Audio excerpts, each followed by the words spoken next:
I was diagnosed with an incurable cancer of the central nervous system called neuroblastoma stage 4. Doctor said no chance of survival, take your boy home and allow him to live the next few months with his family because there's nothing that we can do. But like everybody in this room, we all have choices, and the choices that we make each and every day can reshape and remold and redefine our future. My mum asked one question. I don't want to know what the chances are of my son dying is. I just want to know what the chances are of my son surviving is. The doctors gave me a 96% death rate.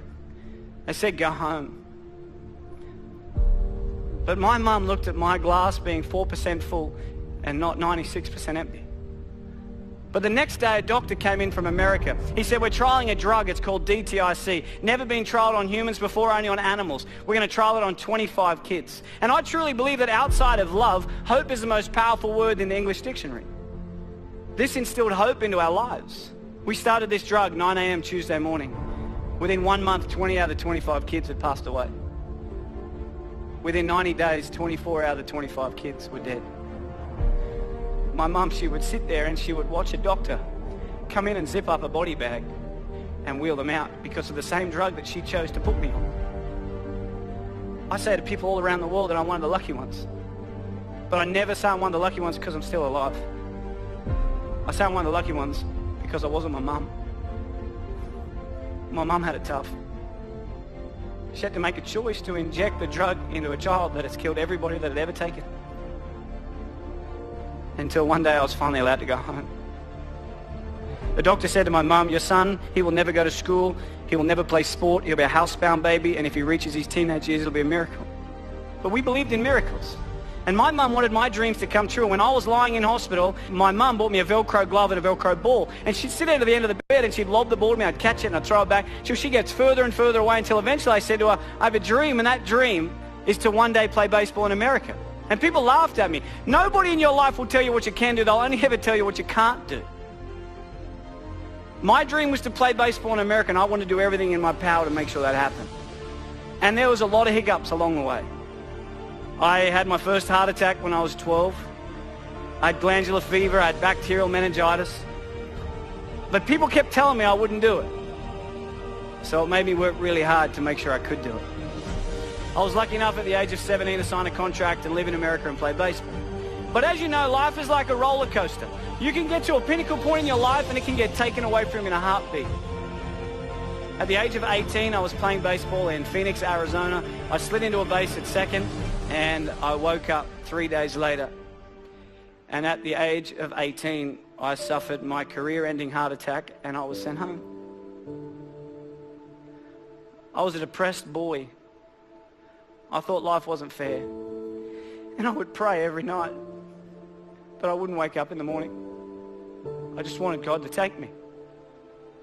But I kept waking up every morning. Yet every time I've been knocked down, I always remember what my mum's taught me. Son, it doesn't matter how many times you get knocked down. It's about how many times you get back up that truly determines the quality of your life. When I got home, I got a job in banking. This guy, day 3, tall old guy came in. He said to me, Michael, I'm Tom, I'm the CEO, let's have a chat. I had no idea what CEO stood for, but I just went in there and listened. He said, Michael, where do you see yourself in 5 years' time? I had no idea where I was going to be in 5 years' time, but my mum, she always taught me, son, shoot for the moon, and if you miss, you'll end up in the stars. So I said to him, Tom, in 5 years' time, I'm going to take your job. He hated me. Don't ever say that to your boss, okay? They do not like you when you say that. But within 12 months, I was the youngest bank manager in Australia. Within 2 years, youngest area manager. 3 years, youngest state manager. Within the 4th year of being with this company, I was the youngest national sales development manager for one of the largest companies in the world. At the age of 23, I had 600 staff, had 120 banks around Australia and New Zealand. I made lots of money. I lived in $1 million house, had a $100,000 sports car, wore the Armani suits and the Rolex, and I reported directly to my mate Tom. But can you imagine if we look at success not about the materialistic possessions that we can take from this world, but rather what we can give back to this world that makes it a better place than what we found it? I was fortunate enough to be in a position to be able to do something for the most inspirational, the most influential, and the most loving person I've ever met, and that was my mum. On June 16 last year, I was lucky enough to put a pink ribbon on a door to a brand new home. And I got a chance to buy my mum a brand new house. to be able to give back to someone that has sacrificed so much for me is without a doubt the greatest gift. It puts a smile on my face knowing that I've been able to help her.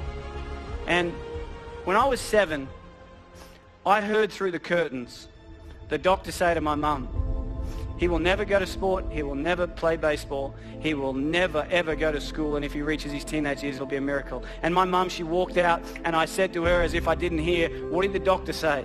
And she said, everything's going to be okay, son. When I was 12, I had a heart attack and the doctor said to my mum, he will never play sport again.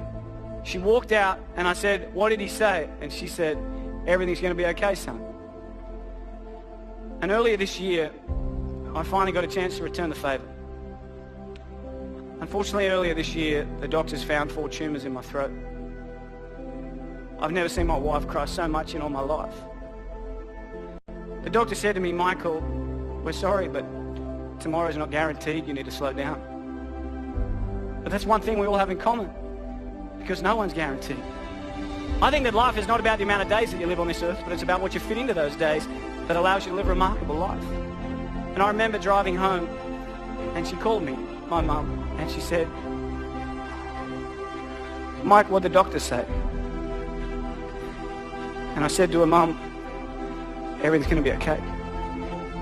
Every one of us, every single day, is blessed with the air that we breathe, the opportunities that we have. And I challenge you every single day to get out of bed and do something that your future self will be proud of.